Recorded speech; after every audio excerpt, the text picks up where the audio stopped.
ఆత్మాత్వం గిరిజామతి సహచరా ప్రాణా శరీరం గృహం పూజాతే విషయోపభోగరచనా నిద్రా సమాధిస్థితిః సంచారః పదయోః ప్రదక్షిణ విధిః స్తోత్రాణి సర్వాగిరో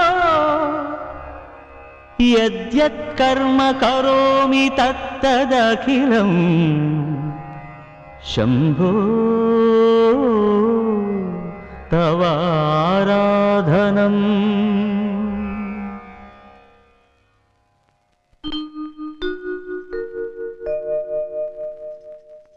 తమ్ముడు, నమస్కారం భగవంతుడికి చెయ్యాలి. నాకు దండం పెట్టి నన్ను భగవంతుని చెయ్యొద్దు. అన్నయ్య, నాకు కనిపించిన ఆ దేవుడిని నేను నమ్మను. నాకు కనిపించే దేవుడివి నువ్వే. సీతన్న, ఆ బసవరాజు ఊళ్ళోంచి ఒకడు మన ఊళ్ళకి పరిగెత్తుకొచ్చాడు. మన వాళ్ళు కొట్టబోతుంటే తీసుకున్నాడు. ఎక్కడున్నాడు? సీతయ్య గారు, సంవత్సరం క్రితం మా అమ్మ నా చనిపోయారు.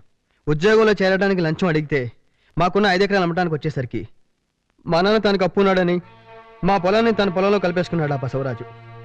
ఇది అన్యాయాన్ని ఎదురు తిరిగితే నన్ను చంపబోయాడు. అసలు జరిగిన నిజం ఇదండి. మీ ఊళ్ళో తప్ప ఈ ప్రపంచంలో నన్ను ఇంకెక్కడ బ్రతకనరని ప్రాణభయంతో పారిపోయి వచ్చాను. ఆకలి అన్నవాడికి మేం తినే ముద్ద, వాడి నోటికి అందించే గుణం మాది. నీతి నిజాయితీగా ప్రాణభయంతో వచ్చిన వాడికి ప్రాణాలు ఇవ్వడం మా వంశాచారం. నీకేం భయం లేదు. ఆ బసవరాజే కాదు, వాడి బాబు వచ్చినా నిన్నేం చేయలేడు. ఈ క్షణం నుంచి నిర్భయంగా నువ్వు మా ఊళ్ళోనే ఉండొచ్చు. కానీ మీ ఊరి వాళ్ళు నన్ను ఉదయించే సూర్యుడిని, అన్నయ్య అభయాన్ని ఎవ్వరూ ఆపలేరు. సంతోషంగా వెళ్ళు. సూరి, ఆపదలో ఉన్న వాడిని వివరాలు అడగకుండా కొట్టడం నీ తప్పు. అందుకు అతనికి వైద్యం చేయించి బట్టలు కొనిపెట్టు. అలాగే సీతన్న.